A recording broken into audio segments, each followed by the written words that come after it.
कितने लोग हैं आप में से जो हवन कर सकते हैं? क्या होगा हमारे। हम कर सकते हैं। कर सकते हम हैं कर मैम। सकते हैं। बहुत मैडम बहुत मुश्किल है, हाँ बहुत कर मुश्किल लेंगे। है। हवन कर सकते हैं। यार चीजें हाँ है कि कर नहीं सकते हैं, कर पता। सकते आपको हैं। बताती हूँ, मैं लास्ट टाइम की ना फोटोज भी भेजी थी काफी सारे स्टूडेंट्स ने। मैं आपको जो हवन बताऊंगी, हवन में से जो अग्नि होती है ना, उसमें ही आपको चमत्कारिक चीजें दिखनी स्टार्ट हो जाएंगी, जो शायद कभी आपने नोटिस भी नहीं करी होंगी आप में से किसी ने। हवन की अग्नि में जो अग्नि प्रज्वलित होती है ना, उसमें ही अलग अलग टाइप की लक्ष्मी माँ ने दर्शन दिए थे उन लोगों को, अपने अलग अलग रूप में। तो बहुत ही तगड़ा हवन बताऊंगी। लाइफ बिल्कुल बहुत अच्छी तरीके से ट्रांसफॉर्म हो जाएगी। तो बहुत सिंपल हवन है, कर लिया ना।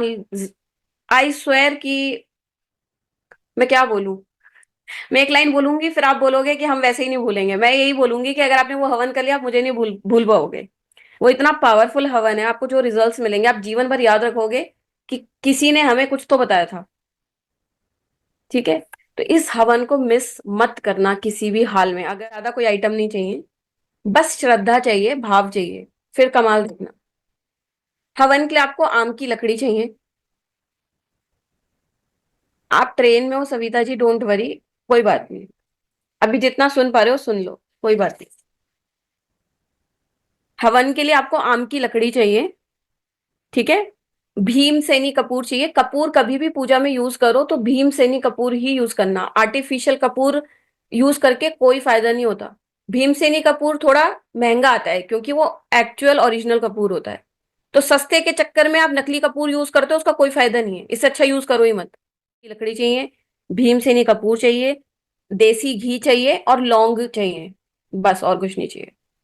ओम एंग रींग क्लींग नमः चंडिकाय स्वाहा।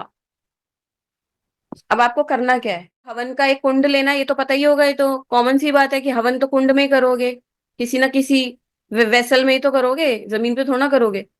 हवन कुंड लिया, उसमें आम की लकड़ियां लगाई, उसके ऊपर भीमसेनी कपूर डाल दिया बहुत सारा, और उसको प्रज्वलित कर लिया अग्नि को। और फिर एक कटोरी में देसी घी ले लिया, चम्मच ले ली, और 22 लौंग ले ली। आपको 11 आहुति देनी है। 11 आहुति दोगे तो एक जोड़ा लौंग का चढ़ेगा ना, तो 11 × 2 22 हो गई। एक बार चम्मच में घी डाला, 2 लौंग डाली, और उसको ओम एंग रींग क्लींग नमः चंडिकाय स्वाहा फिर 11 बार करना है। तो 22 लौंग काम आ गई आपकी, और 11 बार आपने मंत्र का जाप करा। आपका ही फायदा होगा, अपने लिए ही कर रहे हैं आप लोग, है ना। सुबह करना होता है हवन, तो कभी रात को होता नहीं है। हवन सुबह नहाने के बाद ही होता है।